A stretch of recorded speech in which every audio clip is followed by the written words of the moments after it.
Am I the jerk if I move out of our apartment knowing my fiancé and his mom can't afford it without me? Posted by you/throwaway moveaway 129. Me, 29F, and my, maybe ex, fiancé, 27M, have been living together for about 1.5 years. My fiancé got his undergraduate degree, worked for a couple of years, and then decided to get an MBA, which is how he ended up in our city. We moved in together after he finished his MBA program. My fiancé is from the Midwest, and his mom has always wanted him to move back. When he told her he was staying here, she was heartbroken. I went to college and got my degree in a STEM field. After I graduated, I got a job with my current company and moved to the city where we currently live. It's a big international company with multiple locations in the US and abroad. I love my job, I like the company I work for, and the pay is pretty good. All in all, a pretty good deal. During COVID, my office shut down, and we all went remote. After COVID, they decided not to reopen this office, so I've been 100% work from home since early 2020. I currently make considerably more than him, mainly because I've been working for 7 years and I'm in tech. I had been living by myself in a 1-bedroom apartment and had my office set up in the living room since it was just me. When we moved in together, we decided to get a 2-bedroom apartment so I could use the extra room as an office. Because of this, I was paying 2/3 of the rent, and he paid 1/3. We split everything else 50-50. The problem started this past May. My fiancé's mom told him she wanted to move to our city to be closer to him. She asked if she could stay with us while she looked for a job and got settled. She's a teacher, so she figured she'd be able to get a teaching job pretty quickly. Because of that, I didn't really mind her staying with us, as I figured it would just be for a couple of months over the summer. Since I thought it would only be for a short time, I moved my office into a corner of our bedroom, and my fiancé bought a bed to put in the second bedroom. The problem is she never applied for any teaching positions and has been living with us for 6 months now. She and I have really been struggling with each other since she moved in. I can't make her understand that I work full-time. She constantly interrupts me while I'm working, which is bad enough, but she even interrupts when I'm on Teams calls. She always asks me to take her places because she doesn't like to drive in our city. She has pretty outdated views on gender roles and constantly gives me a hard time for not doing more around the house and for making my fiancé help with chores, do his own laundry, etc. The constant criticism and insults are really wearing me down. And I hate having my office shoved in a corner of the bedroom. Back in September, I told my fiancé that since it looks like his mom is going to stay a while, we should split the rent 3 ways. He told me she can't afford that since she has to conserve money until she gets a job. I told him I wasn't happy paying extra for a bedroom I can't use, so he finally agreed to a 50-50 split. I can afford to pay the extra, but I hate the idea of funding her lifestyle. Every time I complain about her or the situation, he says he agrees but doesn't know what to do because he can't kick out his mom. And he won't talk to her about the way she treats me or how she behaves. When I ask what the long-term plan is, he just says he doesn't know. I've thought about giving him an ultimatum to tell her she has to leave, but I think he'd just end up resenting me for essentially putting his mom on the street. One of my girlfriends is losing her roommate at the end of February. Our lease renews on June 1st. I'm very strongly considering moving out of our current apartment and moving in with her. I can afford to pay my part of the rent on our current apartment, and also half the rent at my friend's apartment. It's not ideal, but I'm not a big spender, so it's doable. The issue is, if he and his mom aren't able to pay 1/3 of the rent each, there's no way they could cover the whole thing on their own. But I can't live like this anymore, so I'm pretty sure this is what I'll do. I just wanted to see if people thought I'd be the jerk for leaving them like this. Update 5 days later. I posted here last week about the situation I'm in, living with my soon-to-be ex-fiancé and his mom. I started off trying to reply to everyone's comments and keep up, but honestly, I just got completely overwhelmed with all the responses. First off, I want to thank everyone for their feedback and comments, even the ones that were kind of harsh. Actually, probably especially the ones that were kind of harsh. I really needed some tough love to make me realize that I was letting my soon-to-be ex-fiancé and his mom take advantage of me. The more comments I read, the more pissed off I got. Honestly, I think I'm more pissed at myself for allowing this to happen and not advocating for myself more. This past weekend, I got my soon-to-be ex-fiancé alone so we could talk, which was actually harder than it should have been because his mom always tries to tag along when we do anything. Going through all the comments everyone left and the PMs people sent really helped me decide how to approach this. It also brought up a lot of good questions I should have thought of myself. Back to the discussion with my ex, I wanted to give him one more chance to pick us over his mom, not because I thought he would, but because I just wanted to be able to tell myself I gave him the opportunity. I explained again how unhappy I am with the situation, how it's affecting my work because of her constant interruptions, and how uncomfortable and unhappy I am being forced to work out of a corner in our bedroom. I reminded him that until a few months ago, I was paying the majority of the rent, and since I make so much more than him, it's really my salary that keeps us all afloat. I also brought up, again, the way she treats me and talks to me. And he replied the same way he always has. He agrees it's not right how she acts and that it's really uncomfortable for all of us. WTF, I don't care if she's uncomfortable. Previously, I would have dropped it there. But this time, I told him how angry and disappointed I was that he let me pay for 2/3 of the rent when she first moved in and how unfair it is that I'm still paying for half when there are 3 people living there and she is the only one with her own bedroom. His response was the same: she has to conserve money since she doesn't have any income currently. Which brought up the question, where did all her money go when she moved? What money does she use for incidentals? Evidently, when she got divorced, she asked for the divorce after my ex went off to college. It doesn't sound like her husband/ex's dad wanted the divorce. His dad bought her out of the equity in their house. My ex had no idea how much that was or how much is left. But until she moved here, she was working full-time as a teacher and living in a small apartment, so she shouldn't have had to tap into the divorce settlement money much. Other than that, my ex didn't have much insight into her finances beyond what she told him, that she has to conserve money. I told him straight up that I'm moving out before the end of the month. And from now on, I'm only paying 25%, as some commenters pointed out. She has a whole bedroom while I have to share with a man-child, so she should be paying twice as much. After I move out, I'm not paying for anything else, no utilities, no food, nothing other than rent. I have a pretty good idea of what his finances are like, and if he has to pay 75% of the rent all by himself, it's going to take a huge chunk of his net income. After he pays utilities and buys groceries, there won't be anything left for incidentals. Rent was due on the 1st, but it's not late until after the 5th, so he has 2 days to come up with the money. If he doesn't and I end up covering it, I'll reduce the amount I pay in future months. The only reason I'm going to keep paying any of the rent is that even after I move out, I'm still on the hook.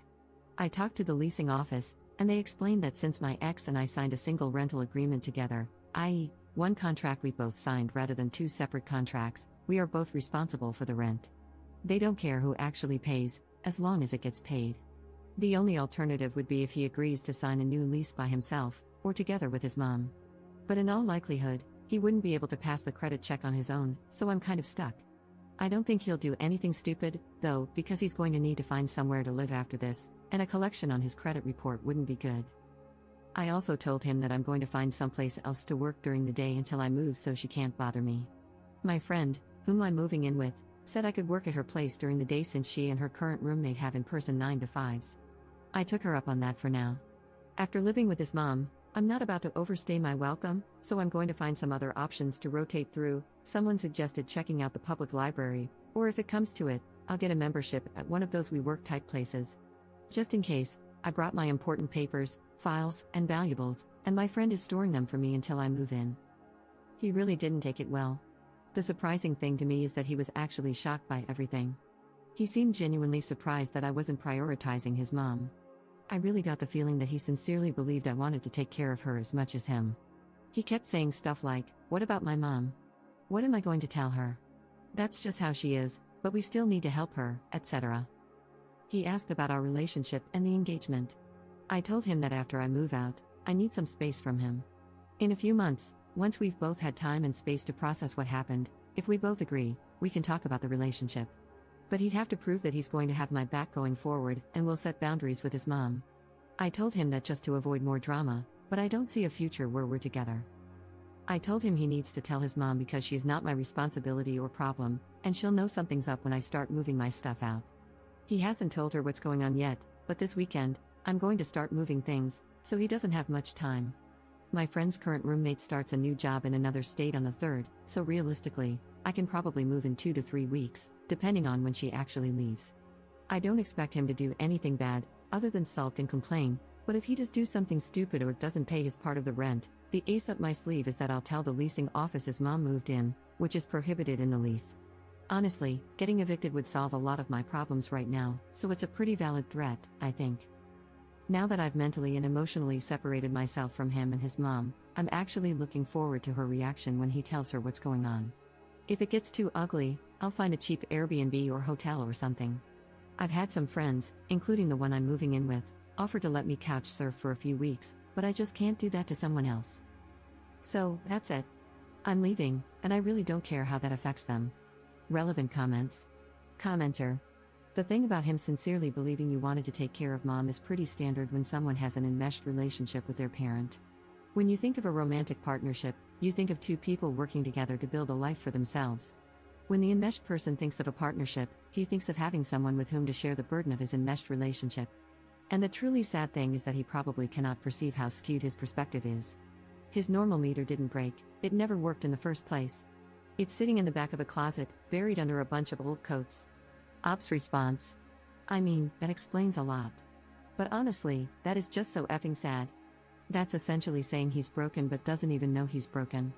So he'll just go from relationship to relationship, never really understanding why women keep leaving him. Absent his mom, he's really a great guy, but nobody will ever want to stay with him if his mom is always going to come first. Commenter 2. You already let her stay well past the agreed upon time, and they should be grateful for that instead of being mad that you're finally putting your foot down. Did they honestly have no other plan? Was this supposed to continue indefinitely? They're about to get a rude awakening, but it's no less than they deserve. Ops response. That is a great question. I have no idea what the long-term plan was. Every time I brought it up with my ex, he would say things like, we'll have to make sure she applies for next school year, but he would never talk to her to tell her that. Plus, even if she does get a job for next school year, that isn't until September. And realistically, it would be another month before she starts getting a paycheck. There is no way I'd stay in this situation for another 8 months, I would end up in prison. Commenter 3. To clarify, she has enough money from the divorce settlement for her own personal expenses but won't even pay her share of the rent? Ops response. That is exactly how I interpreted what he said. I don't know what her grand plan was. She's in her mid to late 50s, I think. So if she was planning to mooch off me and her son until she could officially retire, it would be another 5 to 10 years. I don't know how she expected that to happen. Second update 8 days later. Hey everyone, I've been getting a lot of requests for an update, so I wanted to let everyone know how it went when my ex's mom found out about me not covering all the rent and moving out. Last week, I started working out of my friend's apartment, the one I'm moving in with, so I didn't see my ex's mom on Monday. On Tuesday around lunch, she sent me a text asking where I was.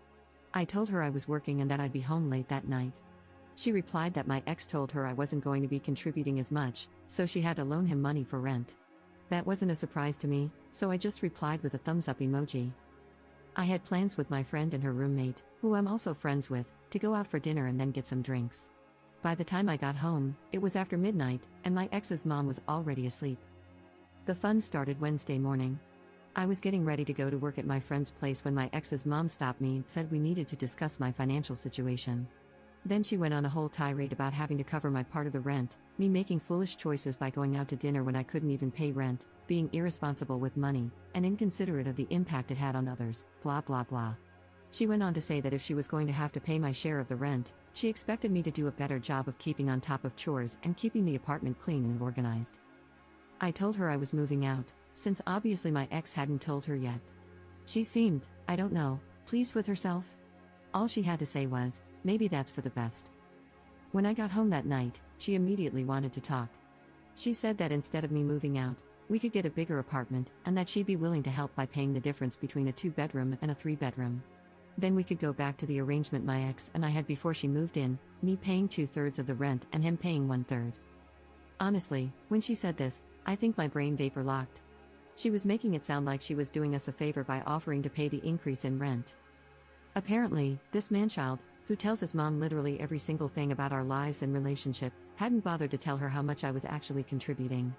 It seems like once she discovered my ex wasn't paying for everything like she thought, she wasn't as excited about me moving out. I tried to be polite and told her I had already given notice to our apartment complex that I was moving out at the end of the month and had already committed to moving in with my friend. She kept pushing the issue, saying that if she was willing to pay the difference, I should just stay because that would really be best for everyone. By then, I was getting annoyed and told her that because of the way she had been acting and treating me, I had no interest in living with her anymore. That's when she hit me with the best line of this whole dumpster fire. She said she was worried I was taking advantage of her son and that if we had told her about our financial arrangement, she would have been more understanding of why I wasn't keeping up with the apartment. I told her maybe a good lesson from this is to try being nice to everyone in the future, not just the people you think can help you. And I asked her why she didn't help out more, since she wasn't doing anything productive all day. She did not like either of those comments, and things got pretty hostile, with both of us yelling at each other. And to be fair, we both said some pretty awful things to each other. Finally, I told her I was going to inform the rental office that she had been living there against the lease agreement, because getting evicted would be worth it to see her living on the street. Then I grabbed my laptop and went to my friend's place. I didn't even bother packing an overnight bag. The next afternoon, Thursday, my ex texted me and said he had added his mom to the lease, effective the first of the month, and that she and his dad, I have no idea how that poor man got roped into this, would pay half the rent, while my ex would pay the other half. I confirmed with the property manager that I was off the lease and had no further obligation. I got it in an email, so I have a record. I put in disconnect orders for the utilities under my name and told him to call and set up accounts under his name. I'm going to lose the damage deposit. It goes to whoever is living there when the lease ends, but it's a small price to pay to be free. On the way home, I stopped and got a bunch of boxes to pack my stuff. She was pretty hostile when I got home, and when she saw how much I was taking, she got worse. I ended up taking Friday off to finish packing, and on Saturday, I got some friends to help me move my stuff to my new place. I'm going to pay my friends some rent for the next 2 weeks until their current roommate moves out. They didn't want me to, but I'm not going to stay in someone's home and not contribute. If nothing else, living with my ex and his mom taught me that. Last night, my ex and I got together and talked for the first time since Saturday. He said his mom is staying until June when the lease is up, and then she's moving back to their hometown. According to him, she just really didn't like living here, and that's why she didn't try to find a job. Then he asked how long of a break I thought we should take. A few commenters gave me a hard time for stringing him along, so I was brutally honest and told him I could not be with someone who allowed others to treat me the way he allowed his mom to treat me, and that I hoped he learned to stand on his own and establish some boundaries. He looked like he was going to cry and just got up and left. As far as I'm concerned, this whole thing is over and done. I'm going to call it a learning experience and be glad I found out how awful my ex's mom is before we got married. The thing that amazes me is the amount of damage this woman leaves in her wake and how utterly oblivious she is. She destroyed our engagement and relationship, is leaving my ex in a much worse financial situation, and pushed back her ex-husband's retirement, by who knows how many years, since he now likely has to pay off the mortgage, or second mortgage, he had to get to pay her half of the equity. And she made my life hell for 6+ months. And yet, she's walking away completely unscathed. According to my ex, she's going back to her hometown and picking up her old teaching job. I'm thinking about visiting my parents next week and working from their house. I want to tell them how boring and undramatic they are, and how I'm so grateful for that. And that I love them for it, lol. Relevant comments. Commenter. It sounds like your ex wanted to save his pride and avoid disappointing his mother by concealing how much of the expenses you were covering, and he happily threw you under the bus to do so. Even when confronted with what his mother was doing to you as a result of his lies, he kept it up. His mother was damaging to your relationship, but it was mostly him who wrecked it by betraying you like that. I'm just glad you found out the truth about the kind of person he is before you got married. Ops response. I do think this is a lot of it. She made a really big deal about him getting an MBA, and I think she assumed he was going to be making a huge salary right out of the gate. To be fair, he probably will make good money in the future, but he needs to put in his time and work for it. I think he was afraid or embarrassed to tell her what he really made. Plus, he has student loans for his MBA to pay off, so he's going to have a few lean years. But we all do, so there's nothing wrong with it, other than it didn't match her expectations. Commenter 2. Hell yes, glad you got out. He needed to hear the harsh truth about not coming back to him. He did this to himself when he didn't back you up. Who wants to be with a spineless jellyfish? Ops response. Honestly, I was intentionally kind of a beach. He's complicit in torching our relationship, but I did love him. I was worried that if I wasn't blunt with him, he'd try to talk me into trying again, and I wanted to close that door for good. What did Op take moving out? Pretty much everything in the kitchen was mine. When we moved in together, he was fresh out of grad school and didn't have much of anything. He wasn't quite as bad as Kate Bishop in Hawkeye, 1 plate, 1 fork, 1 spoon, etc., but it was close lol. Everything in the second bedroom/my office was mine, except for the bed and his mom's clothes, a chest of drawers, some shelves, and a small TV. The couch was his, the bed was mine. I let him buy it from me, mainly because I didn't want to deal with moving it. Plus, some assorted small furniture and stuff. The apartment is kind of barren now lol. Maybe mommy will help him decorate. About her ex's dad and all of this. From the way my ex talked, I don't think his dad wanted to get a divorce. It makes me wonder if he thinks this might be a way to convince her to go back to him. I can't imagine why he would want her to, but it's the only explanation I can think of.